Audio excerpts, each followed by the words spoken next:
The State Department has issued a new warning to any Americans choosing to travel here to Ukraine, saying the United States is not able to evacuate U.S. citizens from the country, including those U.S. citizens who travel to Ukraine to engage in the ongoing war. In addition to other risks to personal safety, the warning says U.S. citizens should be aware that Russia has stated it intends to treat foreign fighters in Ukraine as mercenaries rather than as lawful combatants. That's worrisome. That warning directed towards people like our next guest, who said he's done talking, he's now chosen to join the fight. He is former Naval Intelligence Officer and former TV analyst as well, Malcolm Nance. Malcolm, good to have you on this morning. Good to see you. I've had the pleasure to meet a few folks here like you, U.S. veterans who have come over here to risk their lives to help defend Ukraine. And I always ask, why? What's leading you to risk your life to come here? You know, I spent 20 years in the armed forces and 16 so years in and out of U.S. intelligence. And, you know, my entire motivation was that I believed in the defense of democracy. I believed in the values that I was raised on as a child of Philadelphia. My family served in the armed forces nonstop since 1864. And when my great-great-grandfather ran away from slavery, he fought for the same values. I see those values being threatened here in Ukraine on a strategic scale. Ukraine is now involved with a nation that has sworn they would eliminate it as a culture, as a language, as a people. I had friends in the Ukrainian armed forces in the first days of this fight that were begging for their lives, saying they were going to die as the Russians' onslaught came.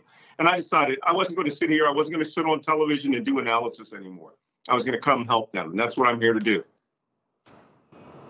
Good for you. Now, it's interesting, Ukrainian officials often characterize it the same way, saying this is a war not just about Ukraine, it is Ukraine fighting for Europe, for the West.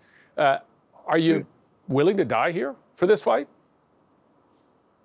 You know, I get this question all the time.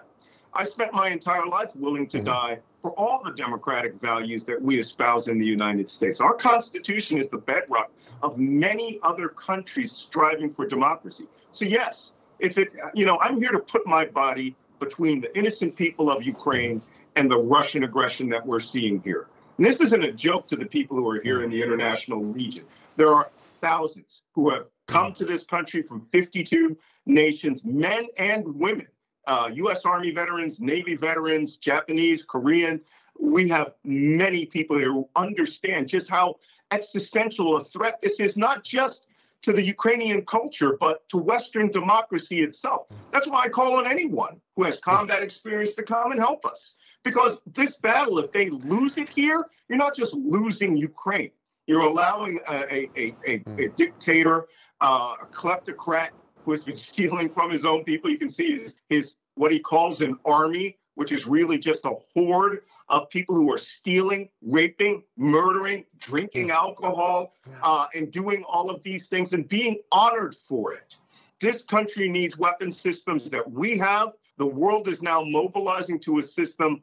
And yes, every one of us who came here are here for the defense of Ukraine. And if that means our lives, well, that's what we have sworn our oath for.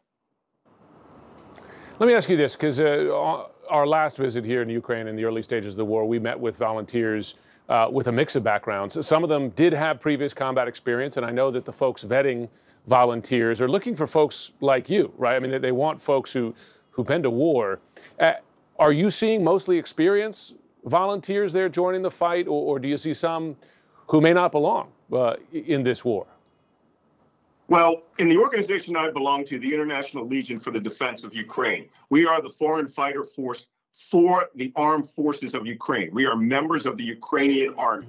There are a lot of freelancers out of here, people who have come here, who couldn't get accepted into the Legion, who tried to get in or, weren't accepted, who've just gone on and tried to join territorial defense units and other militias, things like that. They are unlawful combatants on the battlefield. The Legion is a part of the Ukrainian armed forces. We have Geneva Convention rights, ID cards, despite what the Russians say.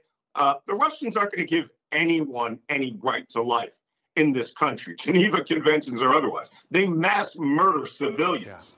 So when we come here, we are coming here legally, lawfully, and working within the parameters of the Army of Ukraine.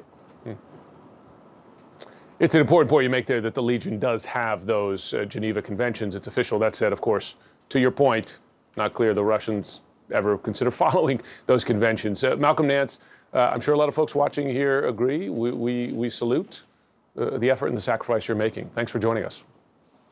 Well, it's my pleasure. And Slava Ukraini.